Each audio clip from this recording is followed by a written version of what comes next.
The stranded pilot light a fire only to bring the planet's native huntresses out of hiding. Kyle Mercer's eyes fluttered open to a world of white and pain. The bitter cold bit through his flight suit despite its thermal lining, and the taste of copper lingered in his mouth. His fighter, the SSV Artemis, lay in twisted ruins around him, black smoke curling into an alien sky where unfamiliar stars were beginning to appear. "System check," he croaked, his voice barely audible over the howling wind. His neural implant flickered to life, projecting data across his field of vision. Pilot status: multiple contusions, possible concussion, core temperature dropping. Ship status: catastrophic failure, emergency beacon damage, location unknown. "Well, that's just fantastic," Kyle muttered, pushing himself to his feet. The memory came back in flashes. The ambush by Scythian raiders, his desperate evasive maneuvers, the decision to dive into the atmosphere of this uncharted planet rather than face certain death in the vacuum of space. He'd survived, for now.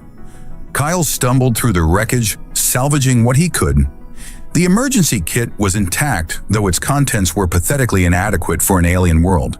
A basic med kit, some nutrient bars, a multi-tool, and a small plasma lighter. Night was falling fast, and with it came a bone-deep cold that made his teeth chatter. Kyle's military training kicked in. Shelter, heat, signal, in that order. Using debris from the Artemis, he constructed a makeshift windbreak. Then, gathering what flammable materials he could find, seat cushioning, insulation, and some local vegetation that resembled dry brush, he set to work building a fire. The plasma lighter sputtered in his trembling hands. "Come on, you piece of—" The flame caught, and soon a small fire blazed before him, casting golden light across the frozen landscape and illuminating his face with its warm glow. Kyle pulled the damaged emergency beacon from his pack. If he could repair it, maybe the United Earth Fleet would find him before he froze or starved. His fingers, stiff with cold, worked methodically on the delicate circuitry. So focused was he on his task that he didn't notice the subtle shift in the environment around him.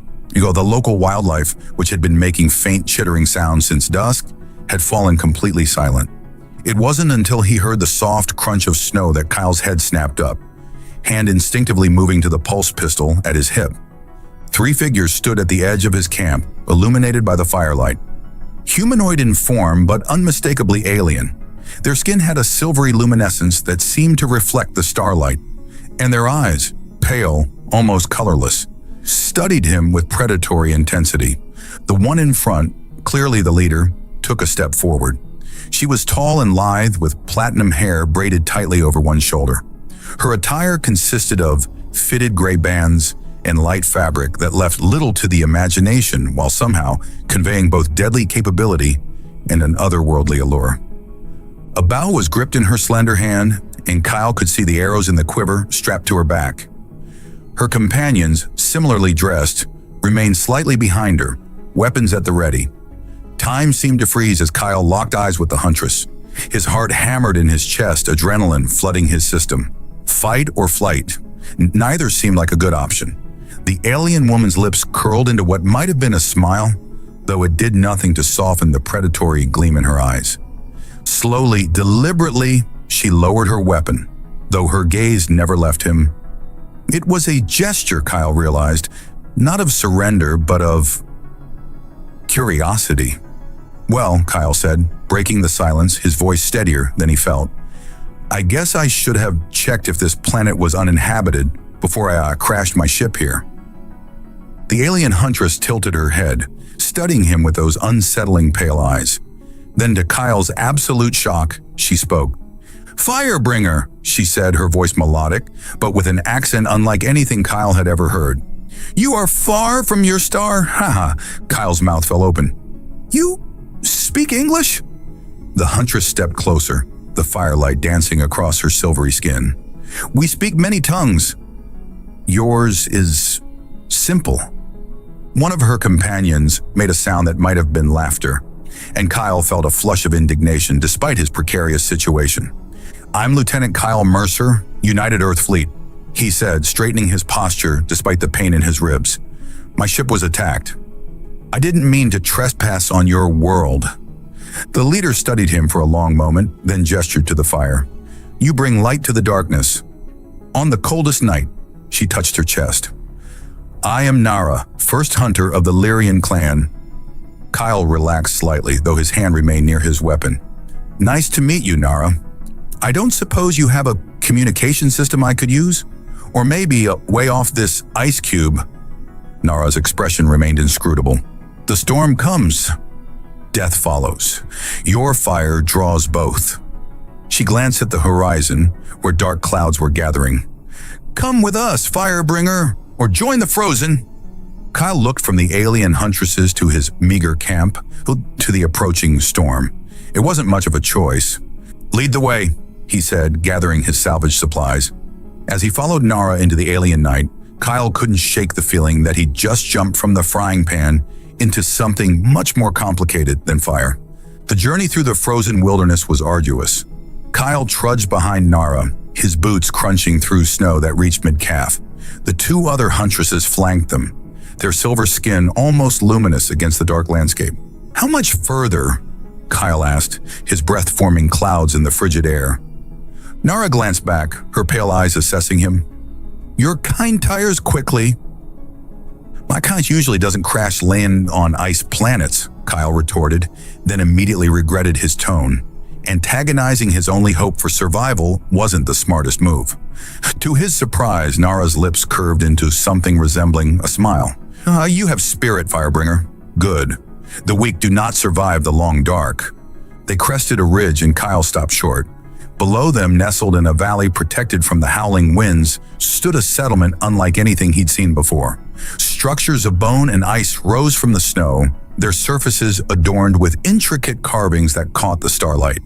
Steam rose from vents in the ground, suggesting geothermal heat sources beneath. The hearth of Lyria, Nara announced with unmistakable pride. Our home since the Great Exile. As they descended toward the settlement, Kyle noticed movement. More of the silver-skinned aliens emerging from dwellings, their attention fixed on him. Most were female, he realized, with only a few males visible among them. Your arrival will cause interest, Nara said, noticing his observation. Male visitors are rare and valued among my people. Valued? Kyle asked, suddenly wary. The huntress beside Nara, who had introduced herself as Vela during their journey, laughed softly. She means our females will compete for your attention, human. Your kind is compatible with ours and new bloodlines are precious. Kyle nearly stumbled. I'm sorry, what? Vela speaks too freely, Nara said sharply, though Kyle caught a flash of something in her eyes. Possessiveness, perhaps. You are a guest of the first hunter. None will claim you without my permission. Claim me? Kyle's voice rose an octave. Look, I appreciate the rescue, but I'm not some prize to be. The storm comes, Nara interrupted, pointing to the horizon where dark clouds boiled. We will discuss customs later. They entered the settlement, where Kyle became the center of intense scrutiny. Lyrian females of various ages gathered, whispering among themselves as they studied him. Their silver skin, Kyle now noticed, had subtle patterns unique to each individual, like fingerprints. Nara led him to one of the larger structures. Inside, it was surprisingly warm. Furs covered the floor and a central fire pit cast dancing shadows on walls decorated with weapons and what appeared to be star charts. You will stay here, Nara said. My dwelling. Kyle raised an eyebrow. With you? Is that objectionable? There was a challenge in her tone. Despite his exhaustion and the absurdity of his situation, Kyle felt a rush of heat that had nothing to do with the fire. Nara was undeniably attractive, in an alien, predatory way that both unnerved and intrigued him. Not objectionable, he said carefully, just unexpected. Nara approached him close enough that he could feel the unusual heat radiating from her body. Your enemies are our enemies, Kyle Mercer. The Scythian raiders have long plagued our hunting grounds, stealing our resources, killing our people. So that's why you're helping me? Enemy of my enemy? That is one reason. Her pale eyes studied him with unsettling intensity. There are others. Before Kyle could respond, a horn sounded from outside, deep and resonant. The council summons, Nara said. They will want to know of the Scythian presence. and of you. What should I expect? Questions, many questions. She reached out, her fingers brushing his jaw in a gesture that seemed both possessive and curious. And challenges. The other hunters will test your worth. My worth as what? An ally? Or breeding stock? He couldn't keep the edge from his voice. Nara's expression softened slightly. Both, perhaps. My people value strength, courage, and new perspectives. You have already shown the first two. The third remains to be seen. She moved toward the entrance, then paused. Rest. Eat. There is food by the fire. I will return after the council meeting. As she turned to leave, Kyle caught her arm. The contact sent an unexpected jolt through him. Her skin was smooth and warm, almost feverishly so against the surrounding cold. Nara, he said, suddenly aware of how close they stood. Thank you for saving my life. Something flickered in her pale eyes, surprise perhaps, or appreciation. You brought fire to the darkness, Kyle Mercer. Perhaps you will bring more to the Lyrians than just your blood. After she left, Kyle sank down beside the fire, his mind reeling. In less than a day, he'd been shot down, stranded on an alien world, and apparently become a prized potential mate for a race of silver-skinned huntresses. And despite everything, the danger, the cultural chasm between them, the uncertainty of his future, he couldn't deny the pull he felt toward Nara. There was something in her fierce pride, her direct manner, that resonated with him. Humanity, you've really done it this time, he muttered to himself, staring into the flames. But beneath his exhaustion, a spark of excitement kindled. Whatever happened next, it wouldn't be boring. Kyle awoke to the sound of voices outside Nara's dwelling. He dozed off beside the fire, exhaustion finally claiming him despite his precarious situation. Now, refreshed, but still wary, he straightened his flight suit and ran a hand through his hair, trying to make himself presentable for whatever came next. The entrance flap parted, and Nara stepped inside. She'd changed from her hunting attire into something more formal, a fitted garment of silvery material that complemented her luminescent skin, adorned with what appeared to be small bones and polished stones. The council awaits, she said, her pale eyes assessing him. Are you prepared? Kyle stood, squaring his shoulders. As I'll ever be. Any advice? Speak truth, but speak with strength, Nara replied. The council respects honesty, but not weakness. She approached him, adjusting his collar with surprising gentleness. And do not accept any direct challenges without consulting me first. Challenges? Kyle raised an eyebrow. Some hunters may seek to claim you for themselves. Her fingers lingered at his collar. It is our way when new blood enters the clan.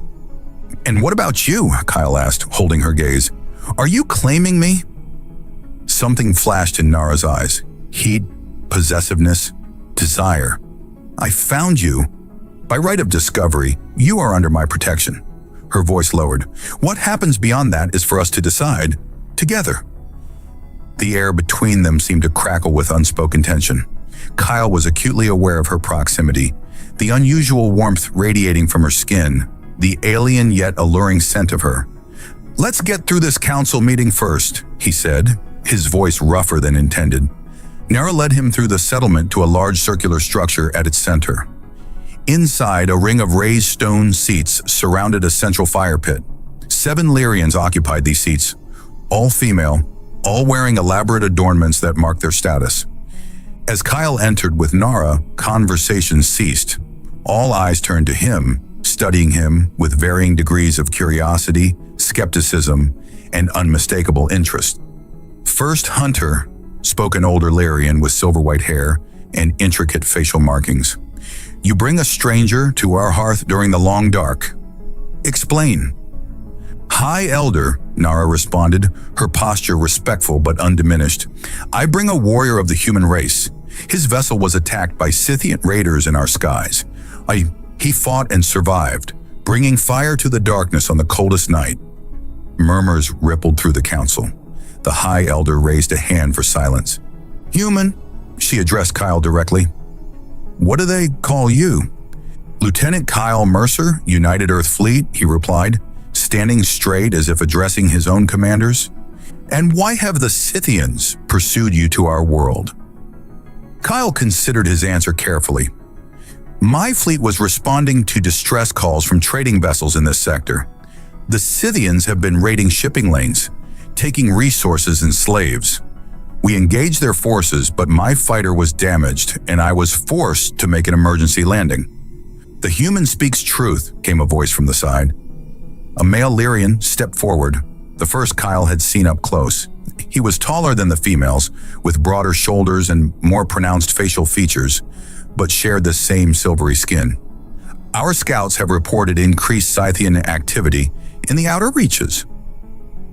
War Chief Terran, the High Elder acknowledged. You believe this human's presence signifies a larger threat? I do, the War Chief nodded. The Scythians have avoided direct confrontation with us for generations. If they now hunt in our skies, they grow bold or desperate. One of the council members, a huntress with sharp features and calculating eyes, leaned forward. Or perhaps they simply pursue this human. We know nothing of his kind or their conflicts. I can tell you about humanity, Kyle offered. We're explorers and defenders. We believe in freedom and self-determination for all sentient species. The Scythians' practice of raiding and enslaving goes against everything we stand for. Noble words, the skeptical council member replied. Yet many species claim virtue while practicing conquest. Kylie met her gaze steadily. Judge us by our actions, then. I'm one man, stranded on your world. If I meant harm, would I stand before you unarmed, seeking alliance? A murmur of approval rippled through some council members. The war chief nodded slightly, a gesture of respect. The skeptical huntress wasn't finished. If he is so valuable an ally, why does the first hunter keep him to herself? Such a resource should be shared among all clans. Nara stepped forward, her posture subtly shifting to place herself between Kyle and the challenging huntress. By right of discovery, he is under my protection. The human ways are not our ways. They form pair bonds, not clan bonds. Is this true? The High Elder asked Kyle. Yes, Kyle replied, sensing the cultural minefield he was navigating. Humans typically form exclusive partnerships. The challenging huntress stood. Then I invoke the right of contest. If the human's ways allow for single pairing, let him choose the worthiest among us. A tense silence fell over the chamber. Kyle felt Nara stiffen beside him. The right is acknowledged, the High Elder said finally. Hunter Mita may challenge First Hunter Nara for the claim of protection over the human. She turned to Kyle. Unless you wish to declare your preference now and spare blood? All eyes turned to him. Kyle felt the weight of alien customs and expectations pressing down on him. But through the confusion and pressure, one thing was clear. The connection he felt with Nara went beyond mere gratitude or physical attraction. There was a mutual respect, a recognition of kindred spirits despite their different origins. Where I come from, Kyle said carefully, individuals make their own choices about partnerships. No contests, no claims. He turned to face Nara, his decision made. And I choose Nara, first hunter of the Lyrian clan. The council chamber erupted in murmurs. Nara's eyes widened slightly, a flash of genuine emotion breaking through her composed exterior. The challenging huntress, Mita, hissed in displeasure but stepped back, the challenge withdrawn. The High Elder raised her hand for silence. It is decided. The human remains under the protection of the first hunter, her pale eyes fixed on Kyle. Now let us speak of Scythians and war and what your Earth fleet might offer the Lyrian people. The Scythians have attacked our people for generations, War Chief Terran explained as he led Kyle and Nara across the frozen tundra the following morning, but never with such boldness as we've seen recently.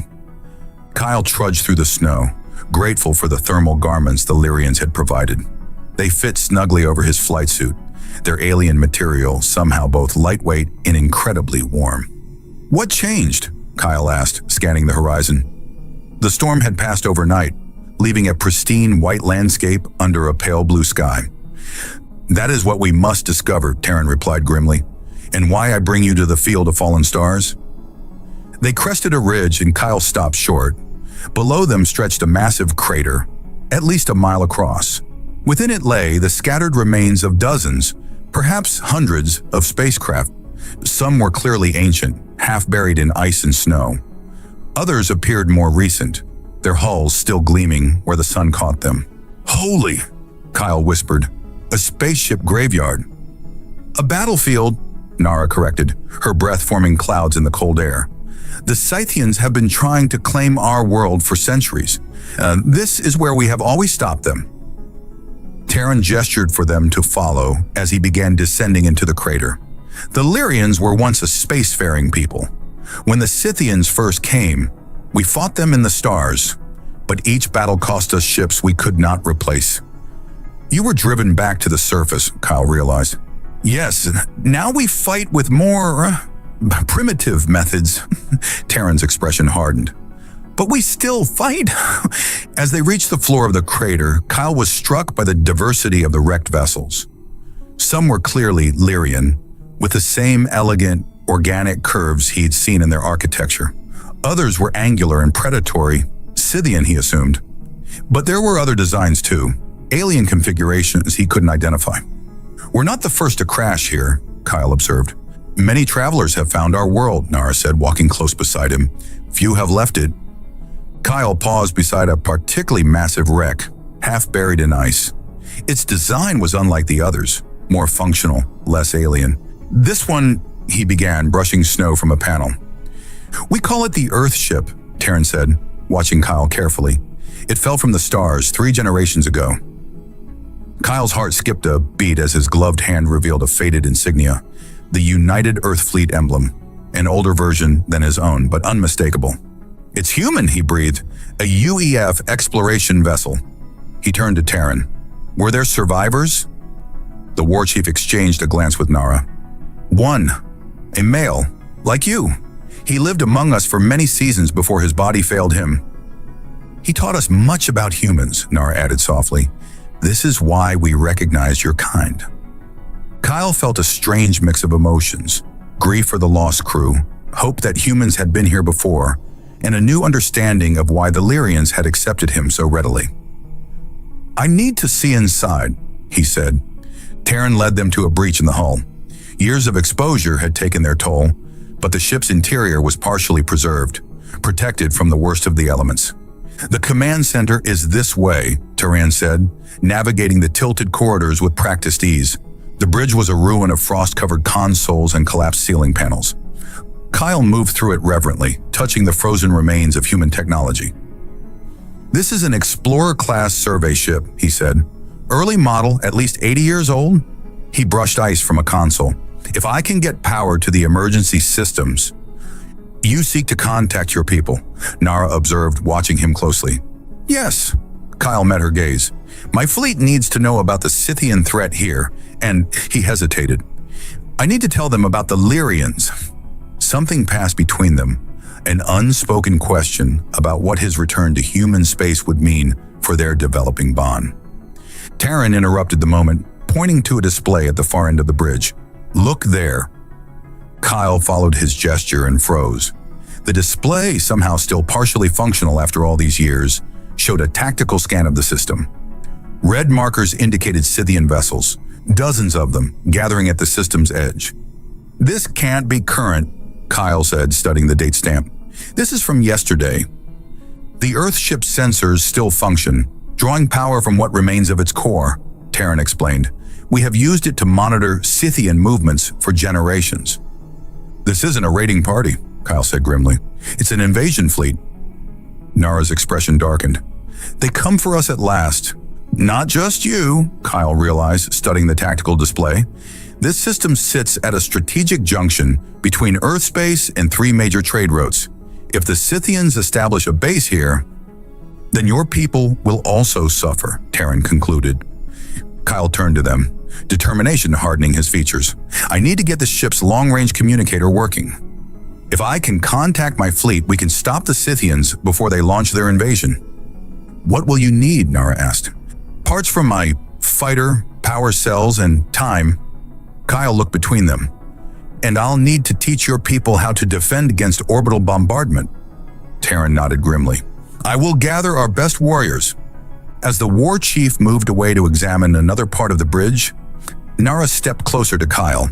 Her silver skin seemed to glow in the dim light filtering through the broken hull above. "If you succeed, she said quietly, "will you leave with your fleet?"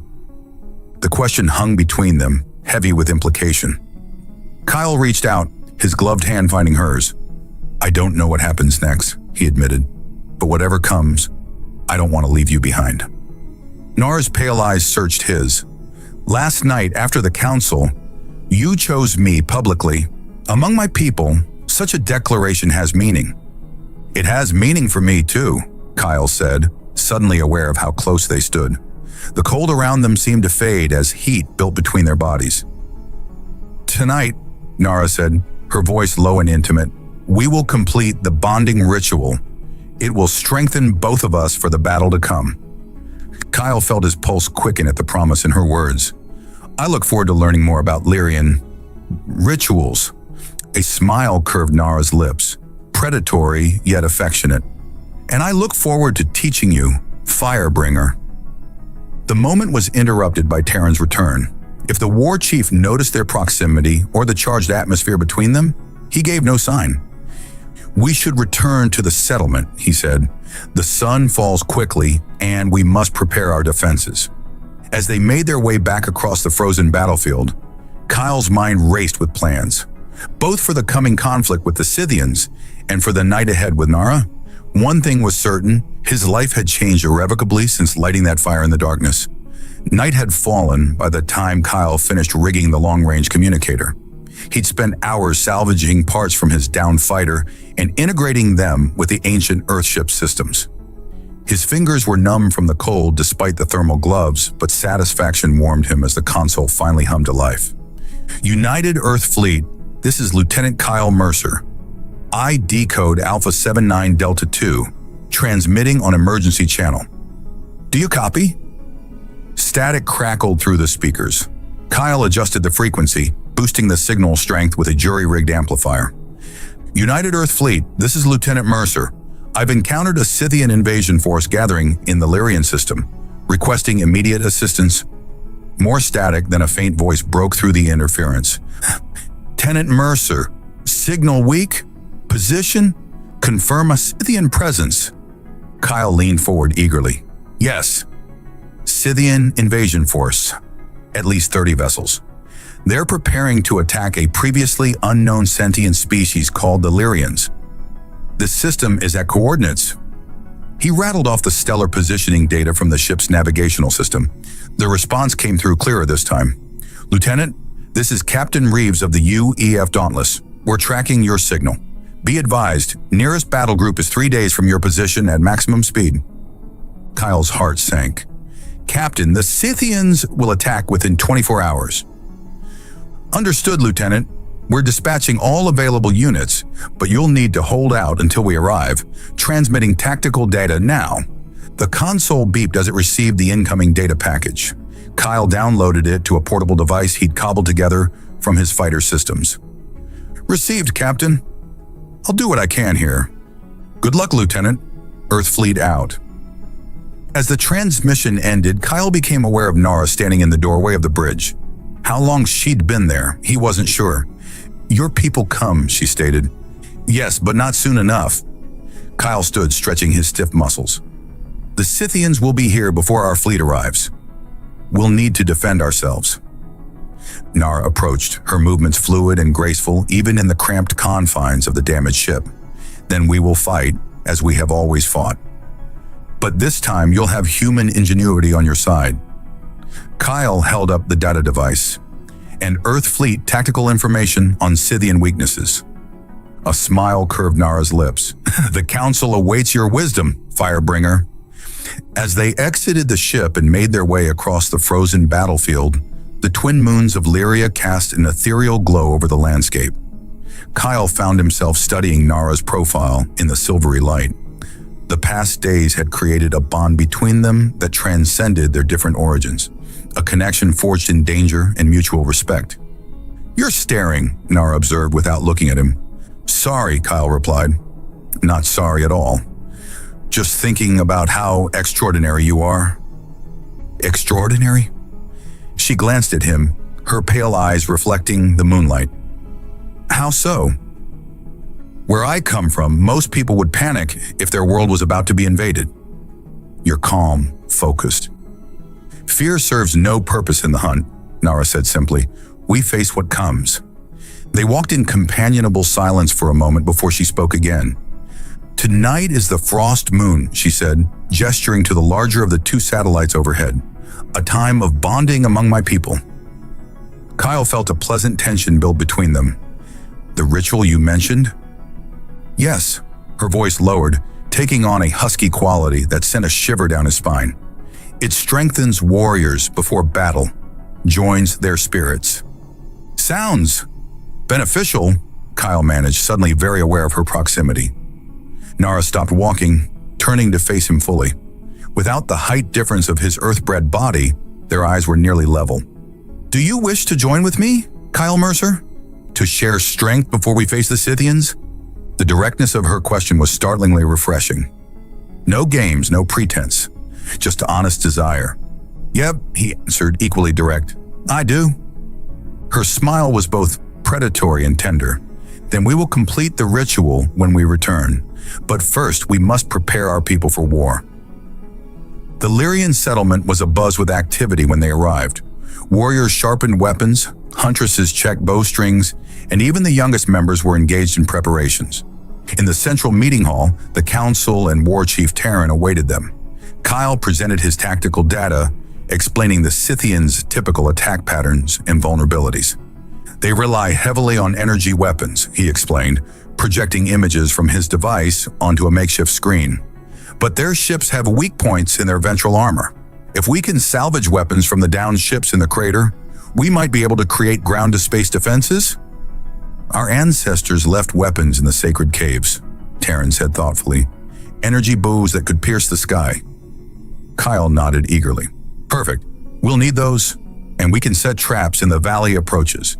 The Scythians will likely send ground forces once they realize the settlement is defended.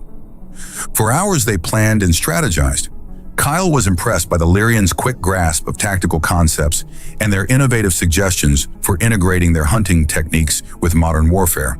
By the time the meeting concluded, a comprehensive defense plan was in place.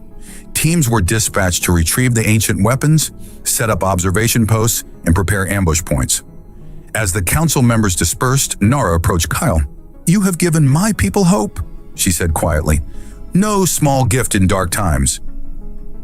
I've given them a fighting chance, Kyle corrected. The rest is up to all of us. She took his hand, her skin warm against his. Come. The preparations are made. Now we must strengthen ourselves for what lies ahead. Nara led him through the settlement to her dwelling. Inside, the fire pit blazed with blue-tinged flames, casting dancing shadows on the walls. Furs and soft fabrics had been arranged around it, creating an intimate space that radiated warmth and comfort. The bonding ritual, Nara explained, closing the entrance flap behind them, joins two warriors in body and spirit. It is sacred among my people. Kyle felt a mixture of desire and reverence as he watched her move around the space, lighting small vessels that released a sweet, spicy aroma into the air. Among human, he said, such joining is also sacred, though we express it in different ways. Nara approached him, her pale eyes reflecting the blue flames. Show me your ways, Firebringer, and I will show you mine. As their lips met for the first time, Kyle knew with certainty that whatever happened tomorrow with the Scythians, this moment, this connection between human and Lyrian, was worth fighting for.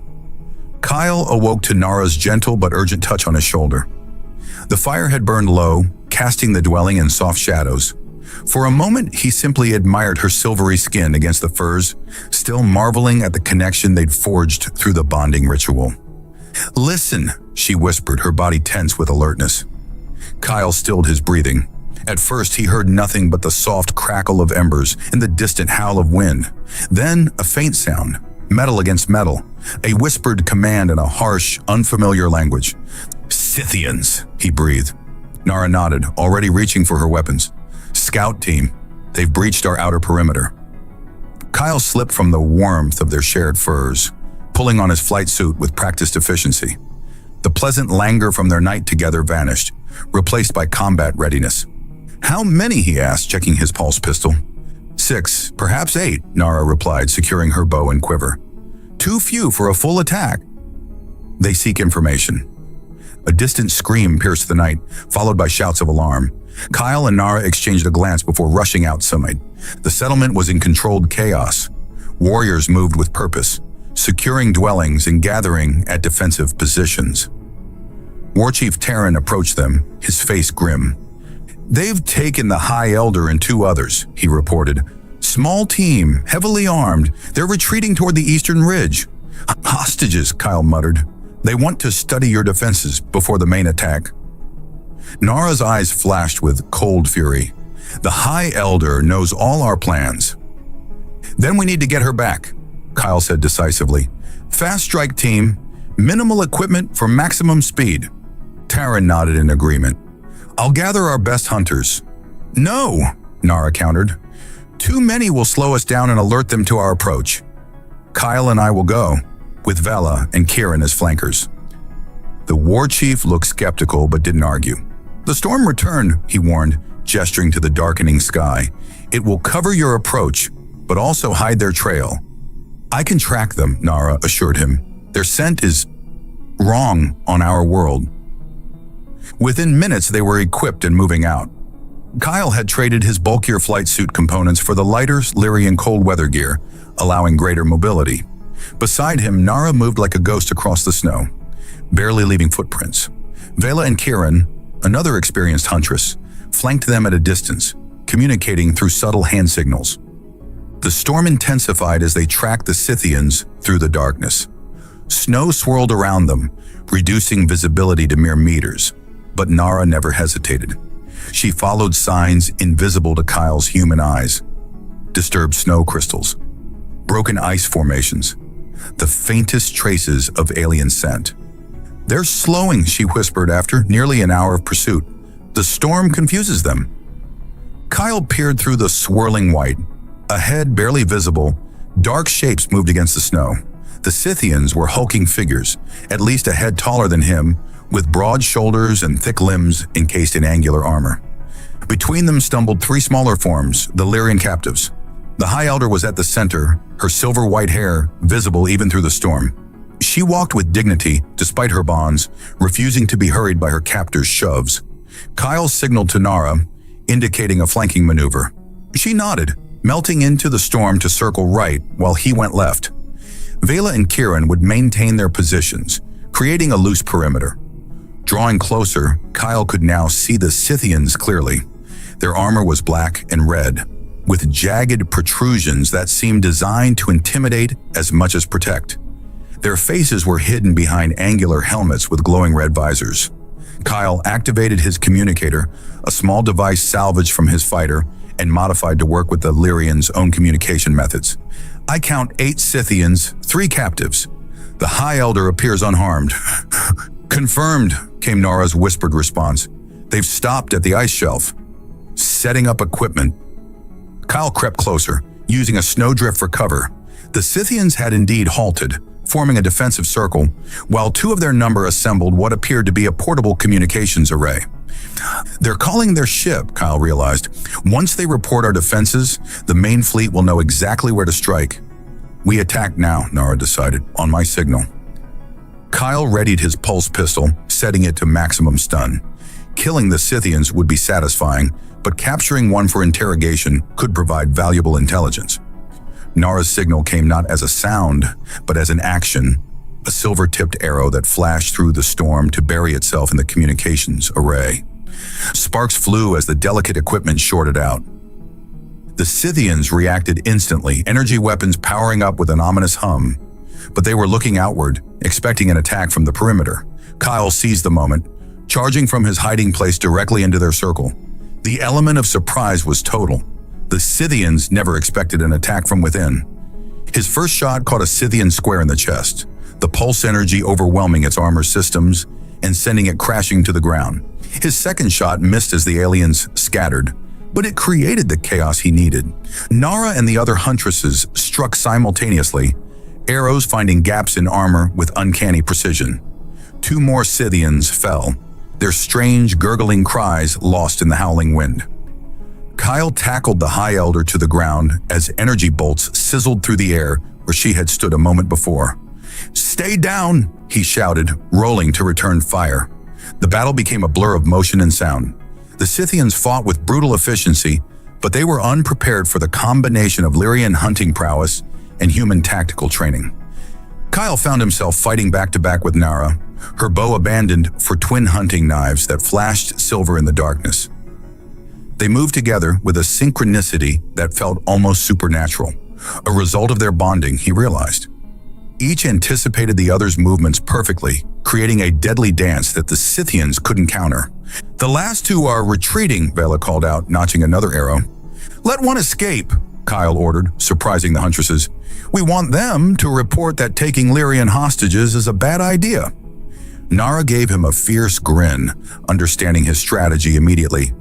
Kieran wound the trailing one, let the leader flee. An arrow whistled through the storm, striking a Scythian in the leg. It stumbled but continued its retreat, disappearing into the swirling white alongside its companion. As quickly as it had begun, the fight was over. 5 Scythian warriors lay dead or unconscious in the snow. The 3 Lyrian captives were shaken but largely unharmed. The High Elder approached Kyle and Nara, her pale eyes evaluating them with new respect. "You fight as one," she observed. "The bonding is strong between you." Kyle felt a flush of warmth despite the biting cold. The connection he'd formed with Nara went beyond physical attraction or even emotional attachment. It was a partnership of equals, forged in both tenderness and battle. "We should return quickly," Nara said, scanning the horizon. "The survivor will report to their ship. The main attack may come sooner now." Kyle nodded, helping secure the unconscious Scythian for transport. "Then we better be ready. I have an idea that might give us an edge, something the Scythians won't expect from primitive hunters." As they made their way back to the settlement, Kyle explained his plan. The High Elder listened intently, her expression shifting from skepticism to calculation to approval. "Bold," she said, finally, "perhaps even foolish. But as you humans might say, sometimes the boldest hunt yields the greatest prize." Kyle grinned at her use of human phrasing. "Exactly. And if there's one thing humans excel at, it's turning disadvantages into strengths." Nara's hand found his as they walked, a brief squeeze conveying both affection and solidarity. "Together then," she said, "human and Lyrian, we will show the Scythians what happens when they hunt the hunters." Dawn broke over the field of fallen stars, painting the wreckage of ancient battles in hues of gold and crimson. Kyle stood at the edge of the massive crater, watching as Lyrian hunters took their positions among the twisted metal graves of spacecraft. "It's almost poetic," he said as Nara joined him, using a graveyard to create another. She slipped her hand into his, her silver skin warm against his palm. "Your plan honors those who fell here before. Their vessels will serve one final purpose." The plan was audacious, perhaps even foolhardy. Kyle had reconfigured the ancient Earthship's remaining systems to broadcast a false settlement signature. Heat patterns, energy readings, and communications that would appear to the Scythians as the main Lyrian stronghold. Meanwhile, the actual settlement had been partially evacuated, with only warriors remaining behind as a secondary defense. The real trap lay here, in the field of fallen stars. Lyrian hunters armed with salvaged energy weapons and their traditional bows were concealed throughout the crater. When the Scythian fleet arrived, they would focus their initial bombardment on the false target. As their ground forces deployed to secure what they believed was an abandoned settlement, Kyle would spring the trap. The captive Scythian confirmed their attack plan, War Chief Taryn reported as he approached. "They will strike within the hour." Kyle nodded grimly. "And the Earth fleet?" "Still 18 hours away according to your last communication." "Then we hold until they arrive." Kyle surveyed their preparations one last time. "Is everyone in position?" "All warriors are ready," Taryn confirmed. "The High Elder sends her blessing." A distant rumble drew their attention skyward. Through breaks in the clouds, dark shapes appeared, the Scythian warships entering the atmosphere. "It begins," Nara murmured, Kyle squeezed her hand once before releasing it. They had shared one more night together after the rescue mission, their bond deepening with each passing hour. Now facing what might be their final battle together, he found himself thinking not of Earth or duty, but of a future alongside this remarkable alien woman. "Remember," he said to both Nara and Terran, "wait for my signal. Let them commit fully to the trap before we spring it." From their vantage point, they watched as the Scythian fleet positioned itself above the false target. Energy weapons powered up, their glow visible even at this distance. Then, with devastating precision, they opened fire.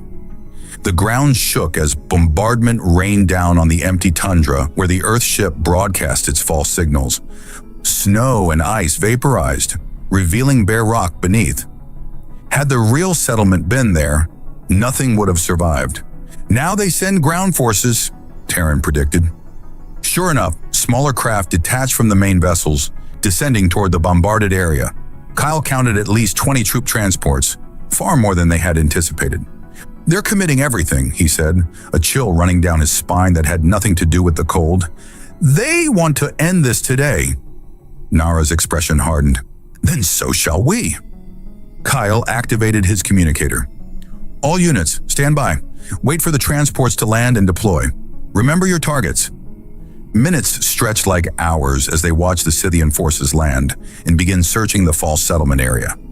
Confusion was evident in their movements as they found nothing but scorched earth where their sensors indicated a thriving community should be. "Now," Kyle ordered. Across the crater, concealed Lyrian warriors activated the salvage weapon systems Kyle had helped them position. Energy beams lanced upward from a dozen locations, striking the unsuspecting Scythian ships from below. Simultaneously, hunters with modified bows launched specialized arrows at the ground forces, arrows tipped with explosive compounds salvaged from crashed fighters. Chaos erupted among the Scythian ranks. Their ships, designed to withstand frontal assaults, had weaker shielding on their undersides. Several smaller vessels immediately lost power, plummeting to the ground. The larger ships began evasive maneuvers, but the scattered firing positions made it impossible to target all threats at once. "It's working!" Terran exclaimed, his usual stoicism breaking into fierce joy. Kyle wasn't celebrating yet. "They'll adapt quickly. We need to press the advantage." He led Nara and Terran down into the crater, where they joined a group of warriors manning one of the larger salvage weapon emplacements. Kyle took control, adjusting the targeting systems to focus on the largest Scythian vessel, the command ship. "Aim for the propulsion systems," he instructed. "If we can ground it, their command structure will fracture." The weapon hummed with power as Kyle locked onto his target. The massive Scythian command ship was already turning, bringing its main weapons to bear on their position. "Fire!" Kyle commanded. The energy beam struck true, connecting with the ship's engine housing. For a moment, nothing happened. Then, with a silent flash that lit up the sky, the propulsion system detonated. The command ship listed dramatically, its symmetry broken, weapons firing wildly as it struggled to maintain altitude. Again, Kyle targeted a second critical system. Before they could fire, a Scythian transport appeared over the ridge, disgorging troops directly into their position. Nara reacted instantly, her bow singing as she loosed arrow after arrow into the advancing enemies. "Defend the weapon!" Terran rallied nearby warriors to form a perimeter. The battle became a desperate close-quarters fight. Kyle abandoned the targeting controls to join Nara, his pulse pistol dropping Scythians as they charged their position. The bond between them manifested physically. They moved in perfect coordination, covering each other's blind spots, anticipating each other's needs without words. A Scythian warrior broke through, its massive form bearing down on Kyle with a vibro blade humming with lethal energy. Before it could strike, an arrow pierced its visor. It toppled backward, the blade discharging harmlessly into the snow. Kyle glanced at Nara, who already had another arrow knocked. "Thanks for that." "I've grown rather fond of you, Wani," she replied with a fierce grin. "It would be inconvenient if you died now." The skies above them erupted with new energy signatures, but not Scythian. Sleek, angular ships with the unmistakable profile of Earthfleet fighters streaked across the atmosphere, engaging the remaining Scythian vessels. "They're early," Kyle exclaimed, joy surging through him. "Your people are full of surprises." Nara observed, loosing another arrow at a retreating Scythian. The arrival of Earth forces turned the tide decisively. Caught between orbital bombardment from above and the Lyrian ambush from below, the Scythian invasion force crumbled. Their remaining ships attempted to retreat, but the superior speed and maneuverability of the Earth fighters prevented their escape.